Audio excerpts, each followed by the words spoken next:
Sportez-vous bien. Sportez-vous bien. L'actualité sportive en partenariat avec Intersport. Jean Sureda. Bonsoir à tous et bienvenue dans Sportez-vous bien, heureux de vous retrouver ce lundi 25 mai. Nous sommes ensemble pendant une heure avec des invités acteurs du sport de haut niveau pour parler de l'actualité sportive de la semaine. Au programme ce soir, les coups de cœur et les coups de gueule de nos chroniqueurs. Maxime Brossard, pour son retour, vous donnera l'agenda de la semaine et comme d'habitude, on a réussi, Maxime a trouvé quelque chose à dire bien sûr dans l'agenda. Et enfin, les questions du jour. Et on parlera bien évidemment avec le débat du point Toulouse Football Club. Avec nous ce soir, Mehdi Guillonneau. Salut Mehdi. Bonsoir Jean. Timothée Rouvière pour sa dernière. Bonsoir Timothée. Bonsoir Jean, bonsoir à tous. Et Maxime Brossard pour le retour. Salut. Bonsoir messieurs. Bonsoir. Ravi de vous retrouver. La parole à l'ancien, la parole au retour. Ouais. À Brossard, Orelsan, Necfeu, la totale. Voilà, c'est terrible. Jean, vous m'avez sorti de ma caverne là. Vous m'avez dit hors antenne. Ouais. C'est la troisième fois que vous sortez depuis le début. C'est ça, ouais. J'étais pas sorti. Je suis sorti. En même temps, il a 200 hectares chez lui. Ouais, c'est pour ça, ouais. Puis surtout, il a un âge où il faut faire attention. Oui, je suis sorti samedi pour voir mes parents, dimanche pour faire du sport et aujourd'hui. Et j'étais jamais sorti, sinon à part pour faire des courses, bien sûr. Ah, quand même. Mais sinon, je suis très peu sorti. Je suis resté chez moi. Ouais. C'est pour ça que j'ai une coupe d'Apache un peu là. C'est ce que j'allais dire.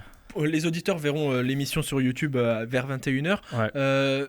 Vous voulez pas enlever la casquette pour leur montrer là? Non, c'est une catastrophe là. Mais à la fin de l'émission alors, à la fin. Encore quand là j'ai pas les cheveux plaqués par la casquette, c'est acceptable, ça va, mais là c'est terrible, là c'est affreux. Il faut une tondeuse. Non mais lui demandez pas ça, hein. Lui demandez pas ça, moi je suis derrière, c'est encore pire depuis derrière. Oui, parce que c'est vous le puni aujourd'hui, Mehdi. Oui, ça me va. Écoutez, j'ai décidé d'être sage studio aujourd'hui. C'est ça. Parce que je lui ai demandé, parce que j'aime bien avoir une anecdote des chroniqueurs avant chaque émission. Puis je dis, mais j'ai quelque chose pour Maxime, j'ai quelque chose pour Timothée, on va y venir. Puis je dis, mais j'ai rien pour Mehdi, je parle de quoi sur toi? Et il me dit, je suis studieux et sage. Donc je le dis, il était studieux et sage. En plus, c'est vrai. Vous avez préparé l'émission là, juste avant là. Tout à fait. Non, mais depuis le début du déconfinement. C'est un homme nouveau. Exactement. J'ai acheté un nouveau vélo. Je fais du vélo. Je fais mes sorties à vélo. Voilà. Tout. Et comme Timothée il y a 2 semaines et Marek la semaine dernière, vous voyez l'émission de derrière. Ça fait bizarre, non?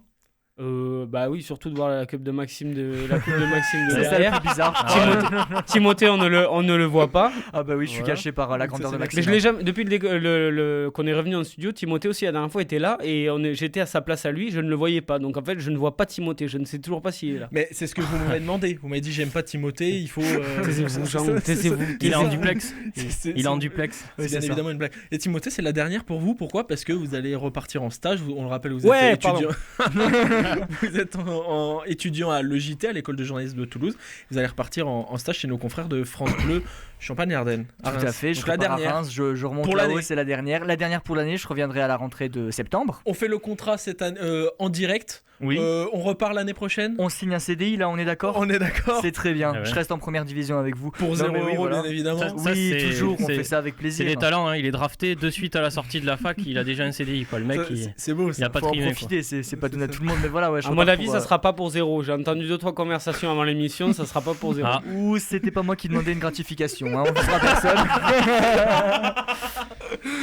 Mais bon, c'est la dernière. C'est la dernière et je repars pour 4 mois, mais je vous écouterai bien sûr. Ouais, on l'espère, il y a intérêt et on se retrouvera en septembre prochain pour redémarrer la 3e saison de Sportez-vous bien. Je vois que vous êtes prêts, messieurs, on va pouvoir démarrer avec les coups de cœur et les coups de gueule. Sportez-vous bien, les coups de cœur et les coups de gueule. Chaque semaine, vous nous parlez d'un événement qui vous a marqué, comme une joie, une déception. Et pour la première fois, depuis le retour en studio, nous avons des coups de cœur et coups de gueule en lien avec l'actualité. Vous voyez, le sport commence à revenir, à se faire tout beau et à reprendre comme avant. Alors, petit à petit, bien évidemment, on va parler de boxe, on va parler de rugby et on va parler de football, bien entendu. Je vais donner la parole au plus ancien, à Maxime Brossard. On va parler de rugby. Alors là, par contre, c'est pas des super bonnes nouvelles pour le rugby professionnel. professionnel. Et Ben non, professionnel, c'est justement le terme. Ben oui, exactement. C'est les problèmes financiers qui sont en train, on va dire, de miner la plupart des clubs. Il y a donc, depuis avec cette crise du coronavirus, énormément de clubs qui sont dans la panade financièrement. Je pense même à de très grands clubs comme le Stade Toulousain, dont on va dire le système économique fait qu'ils se sont énormément reposés sur plusieurs partenaires, donc un grand nombre de partenaires, et pas forcément sur un mécène comme certaines équipes. Et c'est ce modèle-là qui est en danger aujourd'hui, puisque soit ils perdent des partenaires, soit les partenaires ne pourront peut-être pas honorer plus leur contrat, en sachant aussi qu'il va y avoir beaucoup de clubs ce genre de club notamment se repose énormément sur la billetterie, et donc parce qu'en plus, excusez-moi de vous couper, c'est que le Stade Toulousain est propriétaire de son stade, donc là il n'y a pas un pourcentage comme par exemple le TFC donne un pourcentage à la métropole, je crois. C'est ça. Là l'argent va directement dans les caisses. C'est-à-dire que dans la comptabilité d'un club comme le Stade Toulousain, par exemple, on compte énormément sur la billetterie, puisqu'elle est directement imbriquée. Sans compter, en plus de la billetterie, il y a aussi les boissons et le merchandising. Donc, tout ce qui est derrière les les boissons, ça marche là-bas. Il faut, oui, bien sûr. Et donc, si ça reprend, c'est-à-dire que il faudra pas que ce soit à huis clos, parce que sinon, le club va être en péril. Au-delà de ça, il y a aussi énormément de problèmes par rapport à ce qui se passe dans le rugby amateur, avec peut-être la refonte d'un championnat qui se ferait un peu comme une poule élite qui avait disparu avant, avec peut-être une poule de 12 équipes potentiellement capables de monter en Pro une sorte de Pro D3. On peut ajouter à ça, là on va en parler tout à l'heure, le rugby à 13 avec la NRL qui a dû sauver 6 équipes de la faillite, le rugby australien aussi qui est en faillite, qui a dû faire appel à World Rugby pour assainir ses comptes. Il y a eu aussi le Super Rugby qui est en danger, la grande compétition de l'hémisphère sud qui regroupe des franchises donc sud-africaines, australiennes, japonaises, argentines et néo-zélandaises, qui est remise en question, puisque déjà il y a les voyages intercontinentaux qui vont peut-être pas pouvoir se faire. Le Japon va retirer sa franchise puisqu'ils n'ont plus les moyens de continuer. Il va y avoir aussi le fait que la Nouvelle-Zélande va faire à l'occasion, donc ça va commencer le 13 juin, un championnat où ils vont jouer qu'entre eux. Donc à voir comment les autres franchises vont s'adapter pour pouvoir générer du profit, générer des matchs, de la billetterie aussi. Et enfin, je voulais venir aussi sur l'Angleterre qui est très en danger. La fédération anglaise qui ne va pas pouvoir accueillir le grand test match que tout le monde attendait contre les All Blacks qui était prévu là en novembre. La revanche c'était la revanche de la demi-finale, et qui devait mettre un peu de beurre dans les épinards, surtout qu'en fait la fédération anglaise s'appuie énormément sur Twickenham, donc voilà son stade qui est un outil formidable pour gagner de l'argent et même sur les tournées, et donc tout ça c'est de l'argent en moins, et ça fait que ça montre aussi que le rugby, à mon avis, a peut-être vécu un peu au-dessus de ses moyens, a voulu faire ce qui se faisait peut-être par exemple dans le foot, a voulu essayer de rattraper le foot alors que le foot était peut-être déjà très très loin et qu'il valait mieux se contenter d'avancer pas à pas. Timothée Rouvière. Oui, c'est vrai ce que dit Maxime. C'est vrai qu'il faut rappeler aussi que le football est professionnel depuis bien plus longtemps que le rugby, et que le rugby n'a pas la même aura et ne brasse pas autant de millions que le football. Donc là, c'est vrai que c'est compliqué parce que c'est des clubs qui n'arrivent pas à finir leur saison, qui ont aucune rentrée d'argent, mais comme l'a expliqué Maxime avec l'exemple du Stade Toulousain, a quand même des sorties d'argent. Et c'est vrai que ça devient compliqué. On voit pas que c'est uniquement un problème français. Et il y a beaucoup de clubs qui pourraient souffrir de ce coronavirus et qui pourraient carrément disparaître. Donc c'est vrai que c'est dommage, mais après faut se poser des questions. Est-ce que c'est au ministère des Sports de débloquer de l'argent? Est-ce que c'est à la fédération? Est-ce que la fédération... C'est un peu fait avec les prêts de l'État, Timothée. Oui, ils ont... Oui, c'est fait, mais est-ce que c'est suffisant? Moi, ce que je déplore dans cette crise du coronavirus, c'est qu'on va sauver les grands groupes, les grandes entreprises et les grands clubs, mais le petit club de la région toulousaine, est-ce que lui, on va injecter de l'argent? Je ne suis pas sûr. C'est la confrontation de modèles économiques, celui avec des mécènes qui ont une puissance financière assez importante et qui vont pouvoir combler les trous, et ceux d'un modèle qui normalement était peut-être, j'allais pas dire plus vertueux, mais qui à la base devait notamment permettre d'être plus solide entre guillemets, et qui finalement on voit que c'est ce qui est compliqué quand il y a ce genre de crise auquel on ne s'attend pas. La suite pour le top 14, pour le Stade Toulousain, c'est quoi? On a déjà on sait que la rentrée du championnat Pro D2 et top 14 devra s'effectuer entre le 5 et le 12 septembre. Il y a aussi la question de la Coupe d'Europe. Le Stade Toulousain va perdre énormément d'argent aussi, puisque si le championnat s'arrête ici, donc le stade est 8e 8e, il ne fait pas partie donc des qualifiés pour la prochaine Coupe d'Europe. Il y a une Coupe d'Europe aussi à jouer bientôt avec notamment un match contre l'Ulster en quart de finale. Est-ce que ce match va être joué à huis clos? Est-ce que ce match va être joué parce que les présidents français font peser l'ombre ils vont pas s'aligner, quoi. Ils vont pas vouloir participer à la compétition si les modalités sont pas modifiées pour l'année prochaine, quoi. Donc il va y avoir vraiment l'actualité du rugby va être bouillante dans les mois à venir. Ça va être malheureusement, j'ai envie de dire, passionnant à suivre, mais le monde du rugby va changer à mon avis. Et puis il y a la Coupe du Monde 2023 qui arrive en France, alors il faut dorer un peu l'image parce que sinon ça va être compliqué. Et à la fin du tournoi de destination aussi, oui, il y a quelques matchs pour le mois de novembre. Mehdi Guillaume. Ouais, moi il y a eu un coup de massue quand même dont on n'a pas parlé pour l'instant sur le rugby, ça a été un peu ce qu'a dit Roxana Maracineanu. Alors bon, elle peut très vite changer d'avis de toute façon, mais ministre des Sports. Exactement, la ministre des Sports qui a annoncé que sans le vaccin, il n'y aurait pas des stades complets comme avant. Oui. La billetterie est tellement importante dans le rugby que c'est un coup de massue pour moi. Ça, par exemple, pour un sport comme le rugby, ça fait très très mal si c'est vraiment le cas, quoi. Moi, j'ai beaucoup de mal à croire qu'on attend d'un an et demi, 2 ans. Voilà. Oui, parce que c'est ce qu'ils disent pour le vaccin. Pour le vaccin, l'OMS et tout dit pour à peu près un an. Mais contrairement, pour comparer un peu avec le foot, la billetterie dans un club de foot c'est 10-15%. Le rugby, on est d'accord que 45-50, c'est 45%. C'est incroyablement fort. C'est costaud, ouais. Puis faut savoir aussi que les droits télé sont moins onéreux, donc ça rapporte un peu moins d'argent. Non, il y a plein de problématiques qui vont se poser. Et puis il y a aussi le fait que, comme on dit, le rugby est allé trop loin. Il y a certains salaires qui ont été exorbitants, notamment je pense au poste de pilier droit qui a été une denrée rare, notamment le pilier droit GIF, c'est-à-dire le pilier droit issu de la formation française, donc qui pour certains, alors qu'ils ont un poste très important puisque c'est eux qui soutiennent la mêlée en partie, mais ils se monnayaient à des salaires qui étaient mirobolants, donc qui ne justifiaient pas une telle leur activité sur le terrain, quoi. Donc on a marché un peu sur la tête et peut-être que là justement il va falloir marcher sur nos 2 jambes parce que sinon ça va mal aller pour le rugby. Ouais. Et il y a un sport où ils essayent de rester le plus longtemps possible sur leurs 2 jambes, c'est la boxe. Superbe transition à noter. Formidable. Et il est bon. Et exceptionnellement, c'est pas vous, Maxime Brossard, qui allez nous parler de la boxe, mais je me retourne sur votre gauche, sur ma droite. On va parler avec vous, Timothée Rouvière, d'une légende qui risque de remonter sur le ring. Ça va faire parler par contre. C'est une sacrée surprise, personne l'avait vu venir. Mike Tyson, 53 ans, qui a annoncé vouloir remonter sur le ring. Il serait dans la forme de sa vie, il s'entraînerait depuis plusieurs mois. Ça serait caritatif par rapport, je pense. Ça serait caritatif par rapport au Covid-19, on le dit, mais je sais pas ce qui lui est arrivé, je sais pas vous, mais je pense qu'il a clairement dû prendre un coup dans la tête parce que quelle idée de remonter sur un ring à 53 ans. On sait que la boxe est un sport dangereux, est un sport exigeant. Je comprends que Mike Tyson veuille surfaire une beauté, surfaire une notoriété, etc.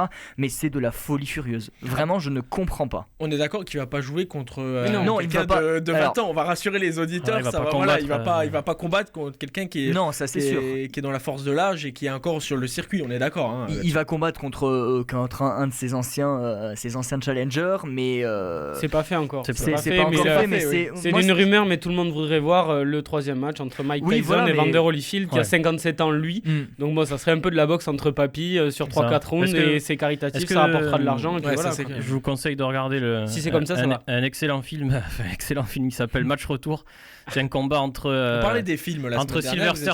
Et ben voilà, c'est l'histoire d'un film de 2 anciens boxeurs qui font une revanche. C'est un film avec Sylvester Stallone et Robert De Niro.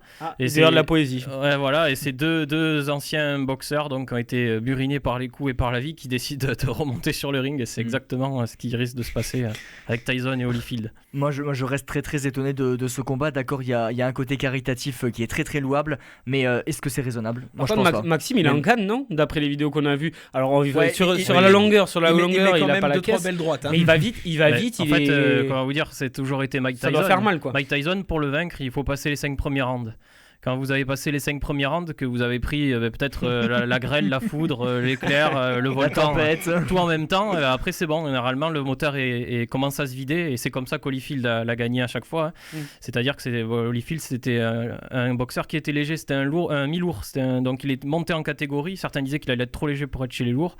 Il est monté et à chaque fois il a été magnifique parce que Holyfield c'était un grand stratège, il était fin dans sa boxe, il prenait des cours avec un danseur, avec un professeur de danse. Vous vous rendez compte, pour pouvoir se mouvoir bien sur le ring. Voilà, et donc c'est comme ça qu'il a battu Mike Tyson, c'est-à-dire en réussissant à passer le début des combats qui est très difficile. C'est pour ça on le voit, il a toujours son explosivité là, qui est incroyable. Hein. C'est assez fou. Même je pense que contre un combattant jeune, méfiez-vous, hein, il pourrait faire des dégâts. Hein. Mais après, ça ne serait pas le seul. Il y a eu Bernard Hopkins et Roy Jones Jr. qui sont, pour les connaisseurs des anciens des combattants, des gars qui ont fait des combats jusqu'à 50 ans. Bon, à la fin, ils se battaient dans des supermarchés devant 4 personnes, mais ils envoyaient quand même... Ce que vous voulez faire pour Jean Sureda, c'est ça?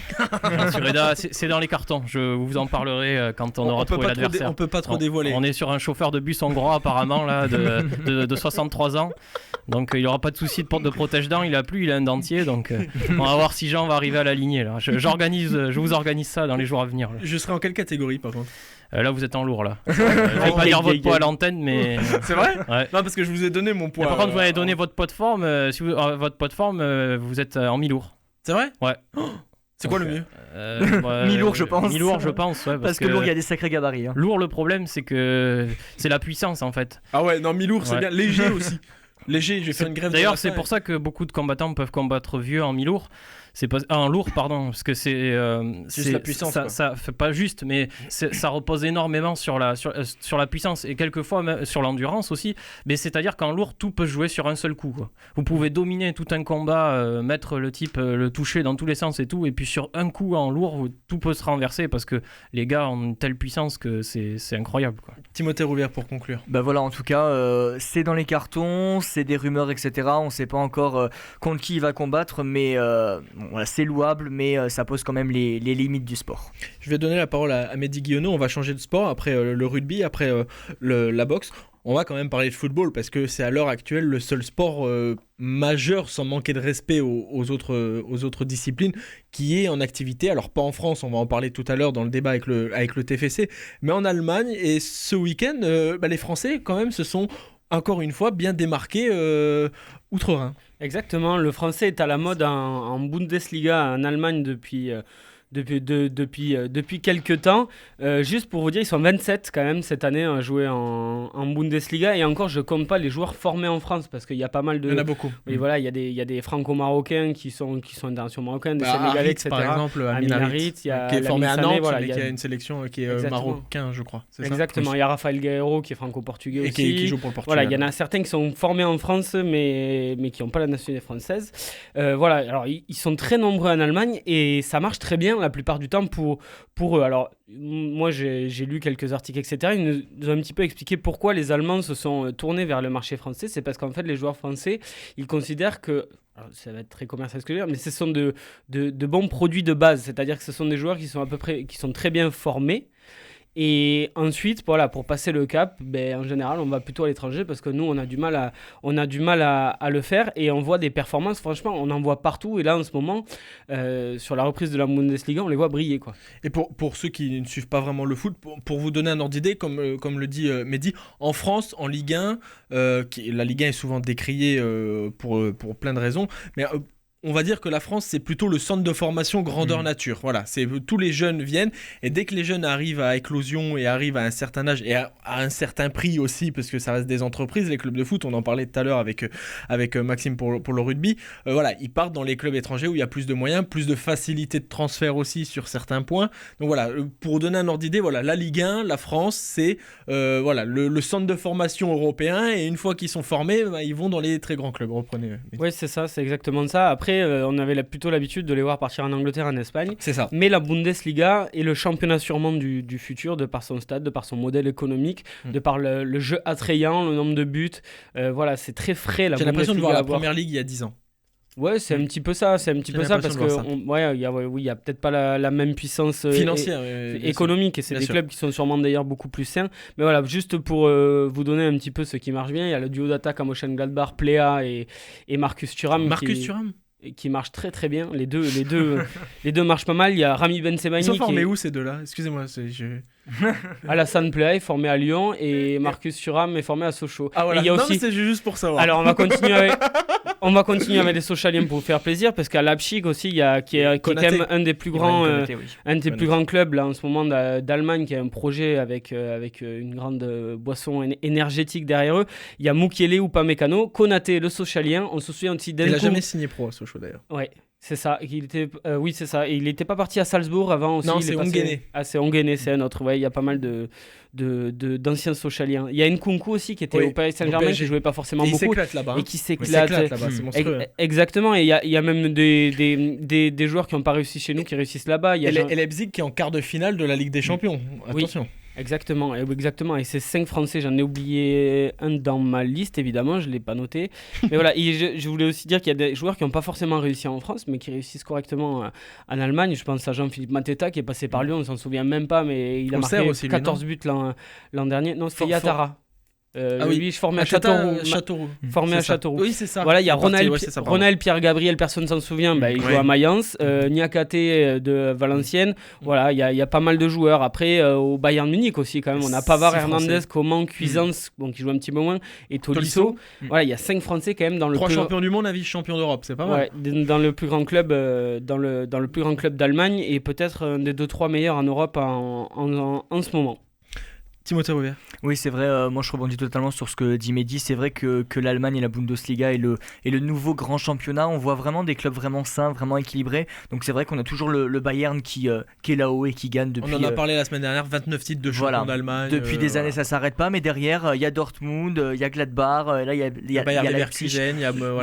Schalke dans une moindre mesure, qui vraiment concurrence, etc. Et il y a vraiment du beau jeu. C'est vrai que les Français, il y en a beaucoup qui quittent très très tôt le championnat de France, mais qui ont une très forte valeur marchande, et ils arrivent vraiment à s'épanouir dans ces clubs allemands. On le voit avec Dayot Upamecano, qui était avant à Salzbourg et qui est aujourd'hui à Leipzig, et qui pourrait rejoindre un grand club européen. Donc c'est vrai que ça fait plaisir de retrouver du foot aussi. Je pense qu'on le souligne pas assez. Le fait de voir du beau jeu à l'allemande comme ça, et de voir des Français qui s'éclatent, c'est très agréable. Mehdi Guillaume. Oui, juste, il y a une exception quand même dans ce championnat, parce que la plupart ce sont des joueurs formés en France qui partent en Allemagne. Schmitt. Et il y en a un, exactement, Schmitt, qui joue à Fribourg, qui joue là qui joue en Allemagne depuis une dizaine d'années, et qui est pratiquement considéré comme un Allemand. Donc je l'ai compté dans les 27. Il est français, mais par contre, je crois que c'est le seul qui n'est pas formé en France. Mais c'est comme Griezmann, par exemple, qui n'a jamais joué en France, qui a été refusé dans tous les centres de formation, et puis en Espagne, il fait une carrière titanesque. Il y a du foot à la télé, il y a le football allemand. Vous, Maxime, qui êtes plus rugby, on commence à le savoir. Le foot allemand vous plaît ou pas? Ouais, moi j'aime bien le foot allemand. J'ai toujours suivi. De toute façon, à l'époque, là, c'est vrai qu'il y a des jeunes, mais il y a toujours eu des Français. Je pense à Lizarazu, Sagnol. Mikou. Après, le pionnier, Maxime, celui qui a vraiment montré la voie, c'est Franck Ribéry. Oui, après Ribéry aussi. C'est une légende, Ribéry, là-bas. Oui. Non, mais je veux dire, il y a toujours eu des quand même. Oui, bien sûr. Même Jean-Pierre Papin. J'allais dire, qui a fait un passage là-bas. Moi, j'ai toujours suivi l'Allemagne un peu d'un œil. J'ai toujours aimé la Première Ligue, même avant que ça devienne le championnat qu'il est devenu aujourd'hui. Parce que j'ai toujours aimé le foot anglais. Mais il y a des similitudes, je trouve, surtout sur le plan de la ferveur qu'il peut y avoir dans les stades. Je trouve les Allemands sont férus de foot un peu comme les Anglais le sont, c'est-à-dire à 5 ans, votre père ou votre oncle vous donne un maillot, et puis c'est le maillot que vous défendez toute votre vie. Et on retrouve un peu ça chez les Allemands, et je trouve que ça fait la beauté de ce foot-là. Ouais. Et on en parlera sûrement dans l'agenda, mais demain, on va en parler tout de suite même dans l'agenda, mais demain, un énorme match en Bundesliga, et on se retrouve là tout de suite pour l'agenda de la semaine. Sportez-vous bien, l'agenda sportif. L'agenda de la semaine avec vous, Maxime Brossard, et nous avons un petit peu d'actualité. Alors la semaine dernière, exceptionnellement, c'était Mehdi Guillaume. Il a commencé par le foot, mais là on va reprendre entre guillemets les bonnes habitudes. J'ai fait exprès. On va reprendre par le rugby. Ouais, j'ai fait exprès, j'ai remis le rugby. En plus, bon là on a dit bol, c'est le rugby à 13 qui reprend. Donc la NRL, on va dire la NBA du rugby à 13, avec ce championnat entre l'Australie et la Nouvelle-Zélande. Donc ça s'était arrêté à la 2e journée. Donc ce jeudi ça reprend, ce sera la 3e journée. Donc à 11h50 sur beIN Sport 2, ça commence avec Brisbane Broncos contre Parramatta Hills. Et le vendredi 29, surtout là aussi, il y a un énorme match. En fait, si vous suivez le rugby à 13, c'est Le match, ça vaut un Barça-Real en fait, largement. Ça vaut un Liverpool-Everton, ça vaut un grand classique. Un Sochaux-Toulouse. un Sochaux-Toulouse, exactement. En fait, c'est Sydney Roosters qui sont les tenants du titre contre les Sydney Rabbitohs qui sont la deuxième équipe la plus titrée de l'histoire de cette ligue. C'est les deux équipes les plus titrées et c'est un derby parce qu'elles sont toutes les deux à Sydney. Donc c'est le match à pas manquer. Voilà, et le samedi, donc il y aura Melbourne-Canberra et le dimanche, il y aura notamment Penrith contre Newcastle. Voilà. Vous avez compris qu'exceptionnellement, on sort de Toulouse, on sort de la France pour vous chercher, vous les amoureux de sport, une petite parenthèse sportive durant cette période un peu compliquée. On va au football ? Ouais, le foot, la Bundesliga, je vais en parler juste pour la Liga. Il y a la reprise qui devrait normalement se faire aux alentours du 11 juin. Donc voilà, et puis pour l'Allemagne, on vient d'en parler, donc ça joue toujours. Demain, donc effectivement, un match de très haut niveau. Ce sera Dortmund contre Bayern Munich à 18h30, là aussi sur beIN Sport. D'ailleurs, ils vont faire des audiences, à mon avis. beIN Sport, ça va cartonner. Hein. C'est ça. Et c'est le premier contre le deuxième, 4 points d'écart. Voilà. Enfin voilà, c'est limite le match du titre. Pour tous les amateurs de foot, je pense que c'est le match à pas manquer du week-end. De toute façon, il n'y a pas que celui-là, mais même du moment. Quoi. C'est ça. À 20h30, ça continue. Il y aura le Werder contre Mönchengladbach. Il y aura Francfort-Fribourg et Leverkusen-Wolfsburg. Je vous donne aussi du coup le mercredi 18h30 il y aura... Vous n'avez pas fait allemand, Maxime, à l'école? Pourquoi? Mönchengladbach, il est mal passé. C'est Mönchengladbach. Non, Mönchengladbach. Excusez-moi, pas d'accord quand même. Ça dit de mon anglais. J'ai fait LV2 espagnol, donc désolé. Et LV1 roumain? Non, j'ai fait LV1 anglais et LV3 italien. Ah, italien un peu? Et ouais. Ouh là là là. Ah ouais, non, moi l'allemand, j'ai jamais trop aimé. Vous voyez, je suis un peu comme mon grand-père. Non, alors, il y a des histoires, vous savez, entre les peuples. Bon, c'est comme ça. Alors, mercredi à 18h30, il y aura donc remettez-lui le masque. Il y aura Leipzig contre le Hertha Berlin. Puis je vois Jean, ça le fait rire parce qu'il faut savoir peut-être que ses grands-parents ont dû connaître aussi l'occupation. Ils étaient à côté de la frontière. Voilà. C'est vrai. De Belfort, on est à côté de l'Allemagne. Et donc à 20h30, il y aura Augsbourg contre Paderborn, l'Union Berlin contre Mayence. Il a la double nationalité, non? Jean, je sais pas, mais bon, non, même pas. À voir. Düsseldorf contre Schalke 04. Voilà, vous voulez. J'ai pas fait très bien prononcé quand même. De l'allemand, c'est Schalke 04. Nunfir. Ouais, et Offenheim contre Cologne. Les chèvres de Cologne. Ouais, c'est vrai. C'est magnifique que j'aimais beaucoup, qui était Lucas Podolski. Ouais. Et la suite de l'agenda, on va parler de basket par exemple. Le basket, ouais. Donc là, c'est parti avec l'Asvel, donc qui a eu une bonne nouvelle. L'Euroleague est arrêtée, mais ils sont qualifiés pour la prochaine saison puisque tous les participants de la compétition actuelle seront reconduits pour l'année prochaine. Maxime, 2 secondes, c'est juste parce que ça marche, c'est une ligue fermée en fait où il y a des wildcards qui sont attribués et l'Asvel en a une, je sais plus si c'est pour 2 ans ou 3 ans, mais voilà, c'est sûrement renouvelable, donc c'est pour ça qu'il continue encore une année. C'est une bonne nouvelle. Bonne nouvelle pour le basket français. Et un mot de NASCAR? Oui, voilà, enfin du vrai sport auto là. J'ai envie de dire pas de la Formule 1, voilà, où les voitures font pas de bruit. Là, ça pollue et c'est affreux là. C'est un truc. C'est exactement dans l'air du temps. En fait, pour vous résumer, imaginez-vous, genre j'ai regardé, ce sera une course qui va faire 400 tours de piste, donc ça fait 965 km. Donc en gros, c'est comme si vous faisiez Paris-Toulouse avec le même paysage. Voilà, pendant tout le temps que ça va durer. Donc ça avait repris la semaine passée. Et ça fait 4 épreuves, hein, donc il y a 4 épreuves en 10 jours, c'est du condensé pour la NASCAR en ce moment. Là, ce sera donc la 3e épreuve, c'est ce lundi soir, donc là, sur la chaîne Automoto. Ça va se passer donc à Charlotte, en Caroline du Nord, sur le circuit Motor Speedway. Ça va commencer donc à 21h et c'est jusqu'à 1h du matin. C'est une course qui est assez importante, ça s'appelle, dommage pour le placement de produit, c'est la Coca-Cola 600. C'était Orangina et 600, quoi. Est-ce qu'il y a Maxime Pagenaud? Maxime, est-ce que vous le savez? Non, j'ai regardé les participants, il n'y est pas. Pagenaud, c'est le français. Et donc c'est 400 tours de piste, donc dans le donut, ce qu'on appelle. Et donc voilà, si vous aimez le sport auto, le NASCAR, ça reprend. Ça peut être intéressant dans les derniers tours, souvent, c'est sympa. Le démarrage aussi, c'est pas mal aussi. Et comme ça, nous sommes complets. Merci beaucoup, Maxime, avec un petit moment d'histoire aussi. Nous, on se retrouve dans moins de 4 minutes avec les questions du jour. À tout à l'heure.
Portez-vous bien ?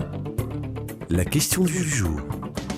La question du jour, les questions du jour en période de confinement et de déconfinement, mais en période un petit peu particulière par rapport au sport, on profite pour faire plusieurs questions. Ce sont des citations, ce sont des qui a dit, des qui sait. Voilà, il faudra retrouver ces personnalités qui sont connues ou pas, mais on peut bien évidemment... C'est spécial Sochaux, les deux, là. Pas du tout, il n'y a pas un mot, il n'y a pas on un le sent mot, venir, là. et il n'y a pas un lien, je vérifie. Ah non, il y a du Montbéliard, peut-être. Non, il n'y a pas un lien avec ça. Je vais commencer. On part. Qui sont Carmine Liucci, Alfonso Meru et Rosario Accurso? Est-ce que ce sont des sportifs? C'est des Argentins. À proprement parler, oui. C'est des Argentins, non? Du tout. C'est des Sud-Américains? Du tout. C'est espagnol? Ils ont gagné quelque chose. Ils ont gagné quelque chose. C'est des Portugais? Non. Un sport collectif? Les deux, individuel, collectif.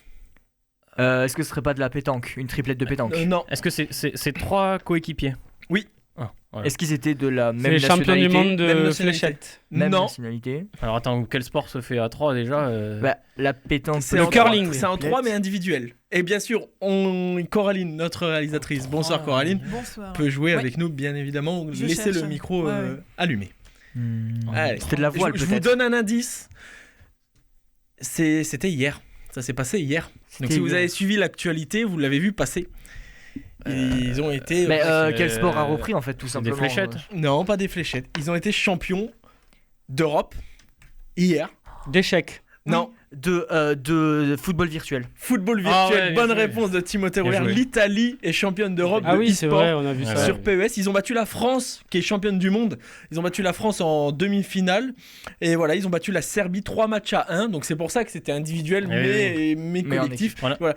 Et oui, On a suivi vos exploits d'ailleurs un peu Jean pendant le confinement là, vous avez fait C'est des vrai. compétitions. Ouais. c'est vrai. J'avais fait une Ouais. compétition chez le club de l'ASM Belfort Eh oui. de football. Qui en plus, et je vous mens pas, ils ont publié un truc, un post sur les réseaux sociaux, comme quoi il y a un nouveau tournoi. Ah, j'espère que FIFA. vous allez y aller là. Ouais, je sais pas. Je vais laisser la chance aux autres. Vous étiez allé en quoi, en 16e J'ai perdu en 8ème de En finale. 8e quand même, pas mal. Ouais. 8ème de finale. Et Il a gagné un match, quoi. 3 matchs. 3 matchs. J'ai gagné 3 matchs. C'était l'épopée, Trois ouais. matchs. Et j'ai perdu contre quelqu'un qui a perdu en demi-finale derrière. Ouais, pas mal. Donc ça va.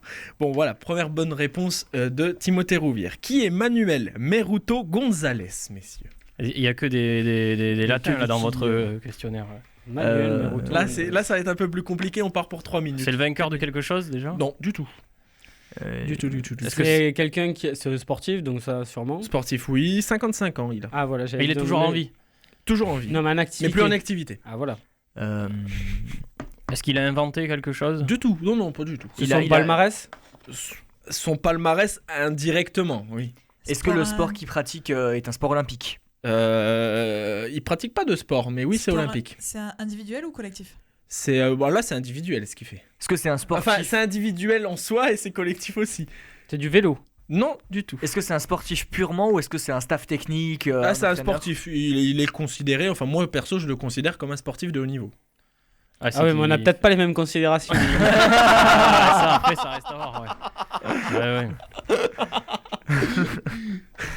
Manuel savez, genre Merutos González, l'espagnol de 55 ans. Le barbecue, c'est pas un sport olympique. Hein. Ah pardon, bon bah il est pas sportif. Surtout que les Espagnols, sport olympique, Ouais. il y en a pas. Est-ce que c'est un Mais espagnol déjà? n'oubliez pas, oubliez le l'espagnol. sport olympique. Est-ce que c'est un européen? Oui, c'est un Ah, espagnol. c'est un espagnol. C'est du sûr. ball trap. Non, C'est du tir. mais j'ai jamais dit qu'il faisait un sport, hein, à proprement C'est parler. un C'est un président coach d'une fédération. Un coach, non. Un président Un de fédération, dirigeant. non. Un dirigeant, non. Bah non, un sportif. Il reste 2 minutes. C'est un sportif? Ah, c'est vraiment un sportif. Est-ce que c'est le mari d'une sportive très connue? Non. Il fait de la randonnée. Non. C'est un sportif qui ne fait pas de sport. Si. Il fait du sport. Mais quel sport? C'est difficile, vous allez comprendre pourquoi. Essayez de regarder un peu l'actualité. Nous sommes quelle date aujourd'hui? Nous sommes le 27, non? 25 mai. 25 mai. Ouais. Voilà, Ah, C'était l'anniversaire d'Eric Carrière hier, même si vous voulez savoir. Et aujourd'hui, Peggy Louindoula. Allez, bon anniversaire. Et hier, Eric Cantona aussi. Est-ce que c'est un supporter connu? Supporter, non. Il n'a pas intérêt d'être supporter ou de le dire publiquement d'ailleurs. Ah, c'est le C'est un président arbitre. du CI. C'est un arbitre. C'est un arbitre. C'est Allez. un arbitre. Ah, merde. C'est un arbitre. Mais qu'est-ce qu'il a fait cet arbitre? Je vous ai Est-ce donné un indice. Le 25 mai. qu'il On est le a- 25 mai. Est-ce Il qu'il a reste pas 2 minutes. arbitré un match qui a marqué l'histoire? Ah, c'était l'arbitre du Liverpool Milan AC. Très bonne réponse de Mehdi. Il y a en 2005, il y a 15 ans jour pour jour, il y avait la finale. J'ai failli dire en plus aujourd'hui c'est l'anniversaire du Liverpool Milan AC. C'est l'anniversaire de l'une si ce n'est la plus belle finale de la Ligue des Champions de l'histoire de la Coupe d'Europe de ces dernières années entre Liverpool et le Milan AC en 2005 à Istanbul, une victoire de Liverpool au tir au but, 3-3 lors du temps réglementaire et des prolongations, alors qu'à la mi-temps le Milan AC menait 3-0, une remontada déjà à l'époque. Si vous voulez une anecdote, moi j'avais pas le droit à l'époque, j'avais donc 10 ans et je suis parti au lit à la mi-temps parce que les matchs c'était le mercredi soir, même moi aussi, pareil. On m'a obligé à aller au lit et de toute façon c'était plié, donc j'étais bien content, et quand le lendemain mon père m'a dit que Liverpool avait gagné, voilà, j'ai acheté le maillot de Jard. Vous étiez pour Milan avant? C'est ça. Non, pas. J'ai toujours préféré Liverpool. Et Djibril Cissé, le français, qui il a mis un champion d'Europe, et il a marqué un penalty. D'ailleurs, il a marqué un penalty. Moi, j'avais eu le droit de la regarder jusqu'au bout. J'avais 15 ans, mais vous étiez plus vieux. C'est dire l'âge qu'il a aujourd'hui. Mais bon, c'est quand même l'une des plus belles finales de la Ligue des Champions de ces dernières années. On est d'accord là-dessus. Ça c'est sûr, une remontada pareille. Le scénario est incroyable. Le scénario est incroyable, une remontada pareille, personne l'aurait imaginé, et c'est vrai que ça reste gravé comme les finales. Pour être honnête, je sais pas comment j'avais fait pour pas aller au lit à la pause, parce qu'il y avait 3-0, j'étais pas non plus un immense fan des deux équipes. Et en fait, je sais pas pourquoi, avec mon père, on a dit vas-y, on regarde encore. Et puis on les a vus marquer 1, 2, on n'y croyait plus. Je me rappelle, on est devenus fous à la fin. Et en plus, ce sont deux clubs absolument mythiques du football. En finale de Ligue des Champions, la dramaturgie, c'est comme dans un film hollywoodien, quoi. On se dit, c'est deux clubs incroyables. Il y a le 3-0, ils font une remontada pour gagner au tir au but derrière.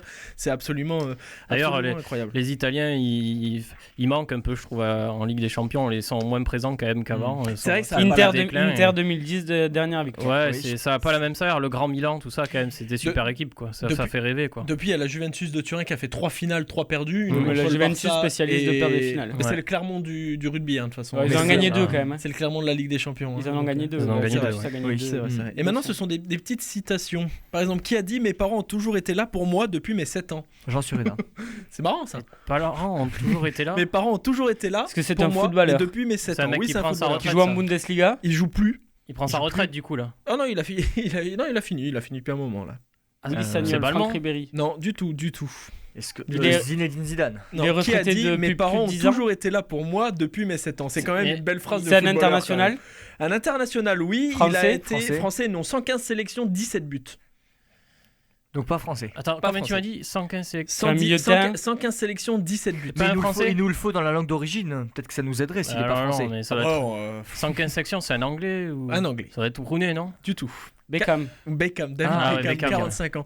Une belle phrase de footballeur. Il en avait fait pas mal, Beckham. Pourtant, il parlait à peu près correctement. Mais il en avait fait des pas mal, je crois, sur les devoirs de sa fille ou je sais plus quoi. J'en avais entendu qui était pas mal. Une phrase qui est connue et je pense que vous allez la retrouver vite. J'ai connu Miss Canada, puis Miss Grande-Bretagne. Je l'ai, Georges Best.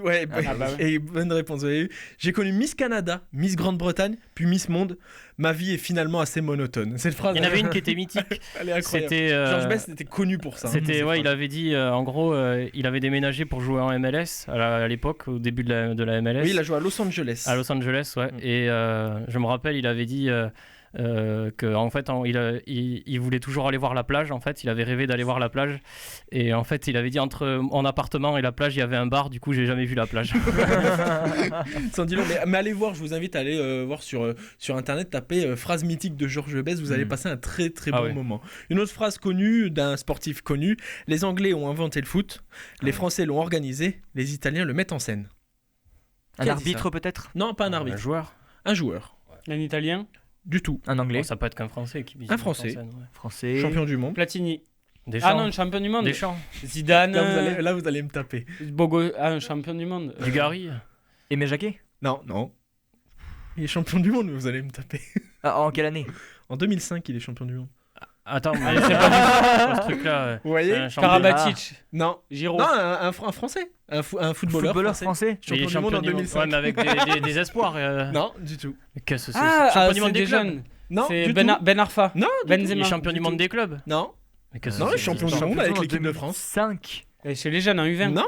En espoir. Mais oubliez ça, mais c'est pour ça que je rigole. Mais par contre, c'est un énorme indice si vous trouvez le truc. C'est un joueur qui C'est joue de la encore Coupe des actuellement. Confédérations. Non. Il joue encore actuellement. Ah non, il a 54 ans, le monsieur. Ah d'accord. Mais est-ce qu'il est entraîneur? Puis j'ai fait une petite bourde tout à l'heure. Roger Lemaire. Non. Quand on parlait des anniversaires, j'ai dit il a fêté hier. Cantona. Et oui, Eric Eric Cantona. Il est champion du monde de beach soccer, messieurs. Ah oui, c'est vrai, exact. Eric Cantona qui a dit les Anglais ont inventé le foot, les Français Ah l'ont oui, c'est vrai, organisé c'est lui. Putain, j'ai et bien les entendu. Italiens le mettent en scène. Allez, il nous reste un peu de temps, il nous reste 2 questions. Autre phrase super connue, le football est simple, mais il est difficile de jouer simplement. Cruyff. Oui, Ah bien ouais, joué. joué. Johan Cruyff qui est décédé en 2016 à l'âge de 68 ans, légende de l'Ajax d'Amsterdam et de Barcelone. Alors il est passé par Washington, Levante, j'ai vu ça en Et regardant. son fils est en train de monter au niveau du coaching. Je sais qu'il est en Israël. Bon, c'est pas un grand championnat, mais apparemment ça se passe très bien. Il pourrait venir entraîner. Et Jordi Cruyff, ça avait beaucoup défrayé la chronique parce qu'il était un peu pistonné, il me semble, par son père à l'époque, etc. Une grande légende, hein, par contre, du football, ça, on va pas le présenter. Enfin, une dernière phrase qui me correspond, j'ai envie de dire. Le sport, c'est une très mauvaise idée. Ça fait grossir quand on arrête. Ronaldinho. C'est Ronaldo. C'est un joueur de foot, là. Non. Adi Merckx. Non. Il avait pris 50 kilos. Un rugbyman. Non. Ah non, le rugbyman, il grossit, il s'en fout. Le sport est une très mauvaise idée. Ça fait grossir quand on arrête. C'est un cycliste, non? Non. Un judoka, un lutteur, un sport de... Non. Boxeur. Un boxeur, ouais. Non. C'est un journaliste. Non. Oh, putain. Jean Sureda. Bonne réponse. Non. Non. Un handballeur. Non. Faut trouver la discipline, là, parce que là, c'est oui, pas- C'est sport je- collectif ou un sport boxeur. individuel? Un boxeur. Ni l'un ni l'autre. Pas de sport collectif ni individuel. Ah, c'est un mec qui fait du e-sport. Du tout. Mais il est déjà gros s'il fait du sport. Non, je déconne. J'arrête les blagues. Et c'est dommage, messieurs, que vous me dites que c'est qu'un homme à chaque fois. Ah, mais c'est une Ah, c'est femme. femme. Oui. C'est Ouais, une mais si on a dit footballeuse. c'est une handballeuse, une footballeuse. Non. Par contre, c'est pas- Maryse c'est- Evan GP. Non, c'est pas une sportive. Ah. C'est une dirigeante. Roxana non, Du mais tout. pareil. C'est Miss C'est pas une France. dirigeante. Comédienne, humoriste. C'est Muriel Florence Isabelle Foresti. Nanty. Non. Muriel Robin. Non. Mimati. Oh, presque. Ah, j'étais là, ça aurait été magnifique. Là. Presque. C'est un meilleur ami. Dans le show business, on va dire. Oh, mais nous, on a pas les gossips. nous, on est pas- Elle est connue. Elle est connue. Ronac. 63 ans. Muriel Robin. Lynn Non. Renault. Non. Ah non, mais Lynn Elle est Renault, plus 63 vieille, ans, elle est plus vieille. Renaud. Elle- Muriel Larocque. Il vous reste 30 secondes. Ses initiales, je vous les donne. MB. Qui a dit le sport Bernier. c'est une très mauvaise idée? Michel Oui, Bernier. Michel Bernier. Michel Bernier Ah ouais, qui a dit d'accord. ça. Ah, Le bien. sport c'est une très mauvaise idée, ça fait grossir quand on arrête. Personnellement, je suis assez d'accord avec ce qu'elle ça, dit. c'est sûr que. Mais il faut avoir commencé pour C'est arrêter, faux. Jean. C'est faux. Mais j'ai commencé. Ah oui, bah oui. C'est faux puisque on développe quand on fait du sport ce qu'on appelle la mémoire musculaire, ce qui fait qu'effectivement quand vous arrêtez vous pouvez prendre du poids assez rapidement, mais vous pouvez en revanche le perdre plus rapidement que quelqu'un qui n'en a jamais fait, puisque vos muscles se souviennent plus facilement des efforts qu'ils ont fait et on va dire de la forme, de la texture, on va dire de la capacité d'élasticité qu'ils avaient avant. Donc vous êtes en train de me dire que si je reprends le sport, je vais perdre vite. C'est possible, ouais, si ça dépend comment vous le reprenez, quoi. Si ça dépend Après, on ce que sait vous- pas ce que vraiment vous si on avait mangez, vraiment fait avant, quoi. ce que vous mangez, si vous reprenez. Ah si, il y avait des photos un peu là de la grande époque de Jean Sureda. Si, il avait l'air affûté, hein, mais bon. Après, il est bien formé à Photoshop, le garçon. Ouais. C'était le bon temps, comme on dit, quoi. Vous êtes méchant, mais j'adore ça. On se retrouve dans moins de 10 secondes avec le débat, messieurs. Sportez-vous bien. Le débat. Le Toulouse Football Club, dernier de Ligue 1, est relégué en Ligue 2 depuis l'arrêt officiel du championnat de France depuis donc le 30 avril dernier, a un avenir flou avec de nouveaux repreneurs ou pas, une nouvelle division, ça c'est quasiment sûr. L'heure de faire un point, un petit bilan, voilà, pas vraiment de questions, mais c'est juste pour faire un bilan. Je vais me tourner vers le supporter journaliste qui est Mehdi Guillonneau. La situation du TFC, on va prendre déjà sur l'avenir chaud. Sur l'actualité chaude, on va pas parler du repreneur tout de suite, on va parler sur le fait que Olivier Sadran et le Toulouse Football Club ont mis la LFP en procès, c'est bien ça. Est-ce que vous comprenez ça? Est-ce qu'il n'y a pas un manque, je vais le dire clairement, de dignité là-dessus? Voilà. Quel est votre point de vue par rapport à ça, en tant que journaliste et aussi en tant que supporter? Alors, moi j'ai tendance aussi à me mettre du côté de tout le monde. Oui, en tant que supporter, en tant que suiveur du foot, etc., on peut trouver ça indécent.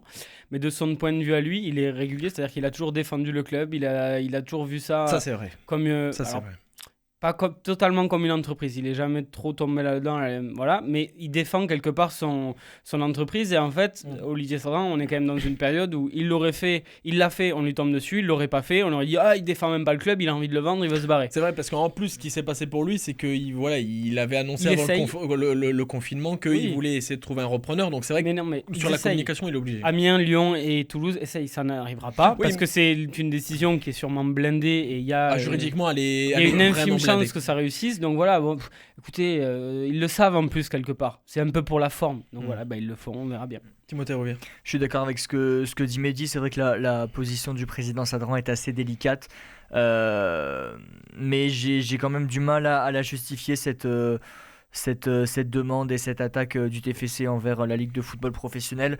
Je peux le comprendre pour Amiens qui est à 4 points. Par contre, le TFC qui végète à la dernière place depuis des journées et des journées. C'était quasiment inévitable que le club descende à l'issue de la saison.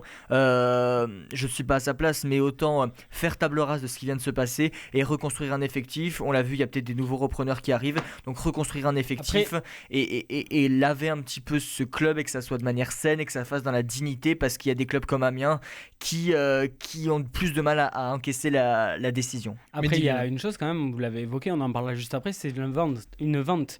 On en parle dans à peu près 3-4 minutes. Non, mais juste, bien sûr. Pourquoi ils demandent ? Il y a une infime chance de se maintenir en Ligue 1. S'il se maintient en Ligue 1, le prix du club il augmente. Oui, voilà, tout simplement. Il faut pas se leurrer non plus. C'est logique. On parle de la Ligue 1 vite fait par rapport en lien avec le TFC. Ça touche le TFC. Une Ligue 1 à 22, ça voudrait dire maintien d'Amiens et de Toulouse qui sont à l'heure actuelle relégués. On fait quoi ? On annule les descentes.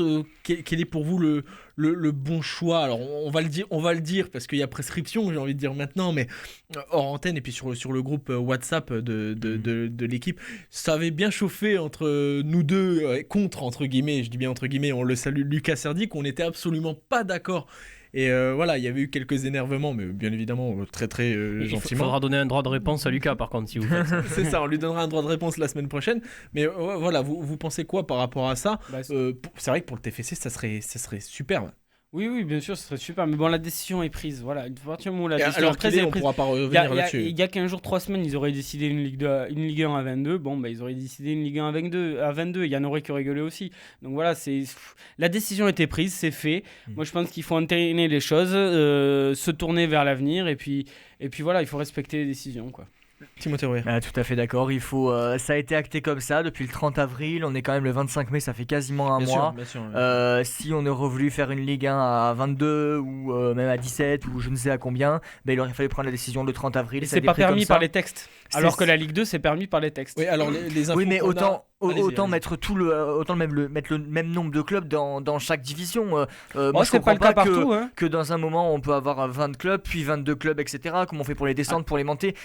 En Angleterre, il y a 20 clubs en première division, 24 en deuxième. Ouais. Et en Espagne, il y en a 22 en deuxième aussi, alors qu'il y en avait un en première. Ouais. Mais voilà, des infos qu'on a, et c'est ce qu'a dit par exemple Pierre Ménès chez nos confrères de Canal+, lors du Canal Football Club hier.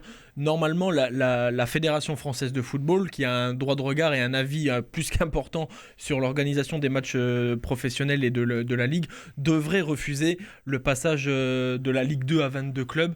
Voilà, donc la Ligue l'a accepté, mais par contre la Fédération et Noël Le Graët, qui a toujours été opposé à ça depuis le début du confinement, a stoppé ça.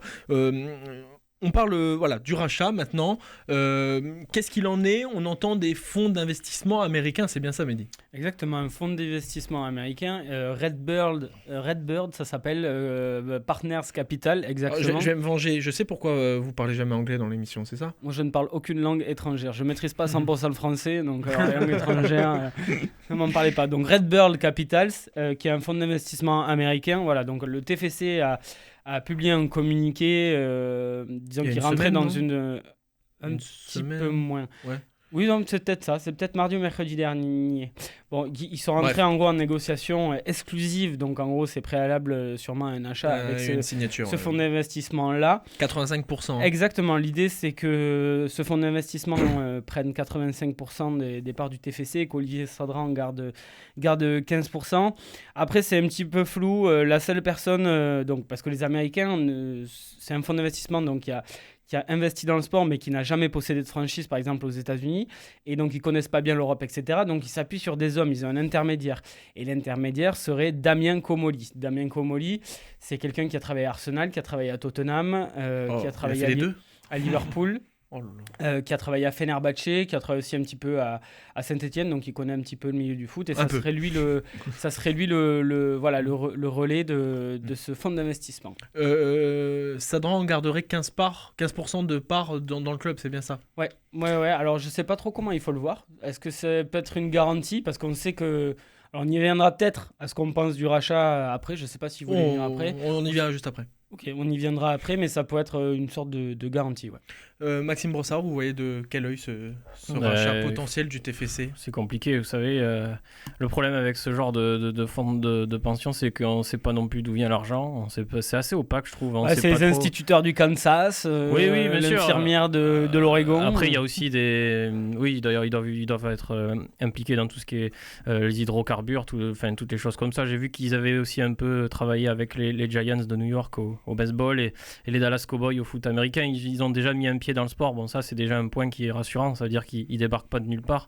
Mais c'est vrai que je trouve que c'est comme ce qu'on voit, ce qui se passe à Bordeaux, par exemple, où c'est des fois... j'ai envie de dire, c'est un peu à double tranchant, ce genre de trucs. Soit ça se passe bien et les mecs sont vraiment réglo et c'est bon pour le club et ça marche bien, le club repart à fond, soit sinon ça peut vraiment couler le club, quoi.